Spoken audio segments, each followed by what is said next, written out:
I think it's safe to say that we know what Bond's favorite color is at this point.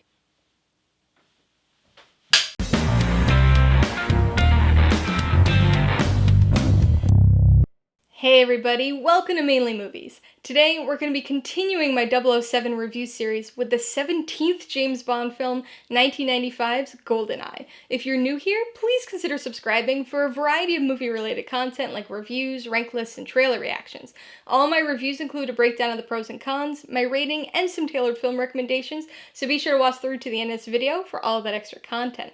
GoldenEye stars Pierce Brosnan, Sean Bean, and Izabella Scorupco, and was directed by Martin Campbell. It tells the story of MI6 agent James Bond, played by Pierce Brosnan, as he tries to prevent a dangerous EMP weapon from falling into the hands of a criminal who betrayed him and his country. Fingers, guns, eyes. If it's gold, James Bond is definitely on board. I know we've had quite a few of them in the franchise, but GoldenEye is a pretty major turning point for the series. There are a lot of changes, but also a few returning elements which make this film a very interesting entry in the franchise. It's essentially a reset of a reset, so I guess that kind of makes it a return. Timothy Dalton's brief tenure as Bond swung the series towards something more similar to the Fleming novels than to the previous 25 years of movies. His two films were dark, gritty action movies that stood apart from the tone of the rest of the franchise. GoldenEye resets that reset, bringing back a classic Bond feel despite its many modernizations and changes. Speaking of changes, we should probably talk about the biggest one first. Another new James Bond. Pierce Brosnan becomes the fifth actor to take up the 007 role 33 years after the character's cinematic debut. And even though Brosnan's never the first Bond that comes to my mind when I think about the franchise, I really like him in the role, at least in this movie. He's got this nice mix of the charm, humor, and adventurous stylings of his predecessors while balancing the serious and fun aspects of the story. That being said, I can't help but think of Mrs. Doubtfire anytime I see his face. That movie was my introduction to him when I was a kid, and is still the primary thing I associate him with.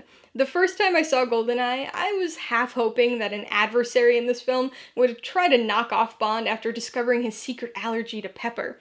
Okay, that's pretty silly. But I was definitely waiting for a run-by fruiting the whole time. The whole time? The whole time? Joking and semi-obscure Mrs. Doubtfire references aside, I think Brosnan was the right fit for this movie, bringing both a classic Bond feel and something new. GoldenEye followed the biggest gap in Bond history, a whopping 6 years. We get a new Bond, but we also get a new everything else too. The only real holdover from the pre-Brosnan era is Desmond Llewelyn as Q, who's just as entertaining as ever. But after Bond, the biggest and most impactful casting change was the introduction of Judi Dench as M. M had been a bit of an unremarkable character since the death of Bernard Lee, and so a change wasn't unexpected, but this type of change was. It was a risky move, but I think it was a brilliant choice.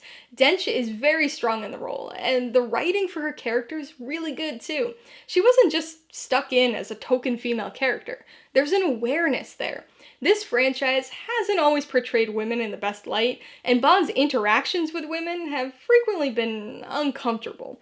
And Dench's M doesn't let it slide. She calls Bond out on it, berating him for being a, quote, sexist, misogynist dinosaur, which works to both condemn those problematic aspects of the franchise's past, while also establishing this new M as somebody who isn't going to put up with any of Bond's BS like her predecessors had. Speaking of women in this film, we've got to talk about the Bond girls. The ally Bond girl, Natalia Simonova, is pretty strong. She plays a key role in the story, and I like her character quite a bit, but she's never been a particularly memorable character for me.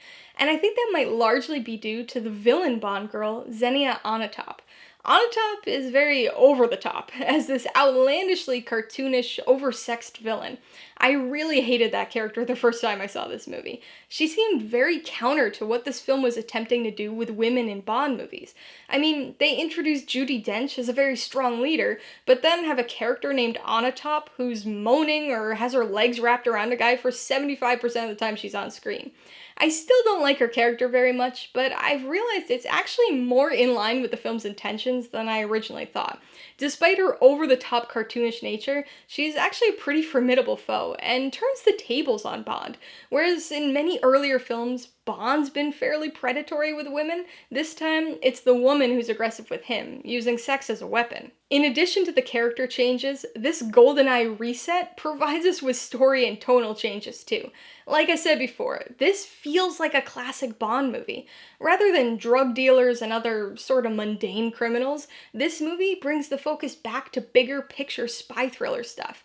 It kind of has this interesting blend of elements from the Connery era and the Moore era, which provides us with a charming Bond and fun story, but at the same time, it has a more modern feel to it.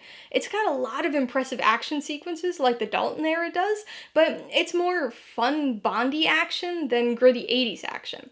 For me at least, that doesn't make it any less entertaining, and combining it with a very unique for the franchise betrayal plotline, I think this ends up being one of the most exciting and interesting movies in the series. So with GoldenEye, we've finally reached a Bond film that was released during my lifetime. Only took 17 films to hit that point.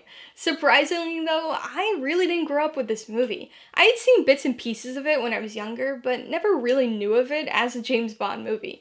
In fact, like many people my age, my childhood memories of this are more from the N64 game than the movie itself. And as ridiculous as it sounds, I wasn't even aware of the James Bond connection with the game when I was young. I was more of a Mario Kart 64 kid, so I only ever played GoldenEye at friends' houses, and we only ever played multiplayer, so I never experienced the single-player story, and didn't realize until I was much older that it was actually a James Bond game. So without even knowing it, GoldenEye was one of my first Bond experiences. Alright, let's talk about the pros and cons. Pro number one has gotta be Pierce Brosnan as Bond. I know it's becoming a bit of a pro trend here with these introductory movies, but I really like what Brosnan brought to the role. He kinda has this debonair feel to him, while incorporating the charm of Connery Bond and the witty humor of Moore Bond. I think I would have liked Brosnan as Bond no matter where in the franchise he came in, but I think he was especially refreshing coming on the heels of the Dalton era. I think Timothy Dalton was fine, but despite being closer to the novel's characterization, he's always been the least Bondy 007 to me. Brosnan feels like James Bond. My second pro comes from another casting change and is Judi Dench as M. Even though I was alive when this movie came out, I never saw it in the theater, but I would have loved to have seen people's reactions to a female M. M's always been a bit of a lackluster character for me. Bernard Lee's portrayal was fine, but never really a standout for me, but Judi Dench made me actually like this character. Not because she's a woman, but because she actually brings some depth to the role. She's a very strong, no-nonsense leader who makes it clear that she's in charge, but still cares about her agents, and becomes the only M that I've gotten the sense that Bond actually respects. The third pro is the unique story. And I guess I should probably clarify and say unique story for the franchise. We've certainly seen betrayal stories similar to this in other movies, but it brings something a little different within the context of the Bond franchise. James Bond has always been characterized as a bit of a loner in these movies. I mean, he always gets help from Q, and sometimes some minor assistance from the Bond girls or Felix Leiter, but he's never had a partner. Other double O's have been mentioned or briefly seen in past films, but usually only in a minor role and without any interaction with Bond. GoldenEye gives us a second double O in a pretty significant role, which ends up allowing for a story unlike anything we'd seen before in the franchise. On the con side, the only real issue for me was Xenia Onatopp. I guess I get the decision to put a very aggressive female character in an antagonistic role for Bond, but she's so over the top. It's this weird mix of cartoonish goofiness and discomfort anytime she's on screen. I mean, she has her moments, and is definitely a formidable opponent, but her characterization is just so unnecessarily wild and out there that I think it ends up detracting from the plot. I'm gonna give GoldenEye 4 out of 5 paws. This is a very solid and entertaining movie that brings back the feeling of classic Bond while resetting the franchise for a more modern era.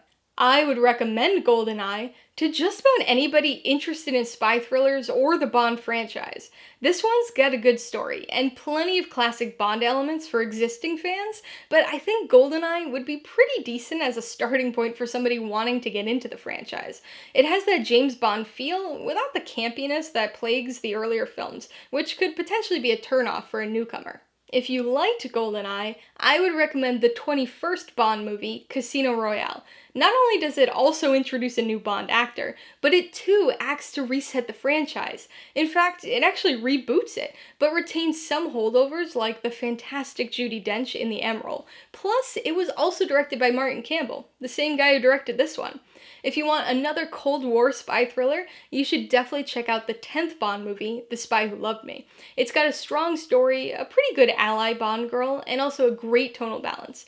And if you really like Brosnan as Bond, I'd suggest you check out the 18th Bond film, Tomorrow Never Dies. It's certainly a step down from GoldenEye, but features Brosnan's Bond taking on another modern tech-based mission. Alright, a couple questions for you guys. Number 1, have you seen GoldenEye? If so, what'd you think of it? And number 2, what's your favorite movie featuring a computer hacker? Be sure to leave your answers in the comments below so we can get a discussion going. Alright, so if you got some enjoyment, insider information out of this review, I'd appreciate it if you hit that like button. And if you haven't done so already, please hit subscribe while you're at it to see more videos like this. Till next time, this has been Alyssa with Mainely Movies, the way life should be.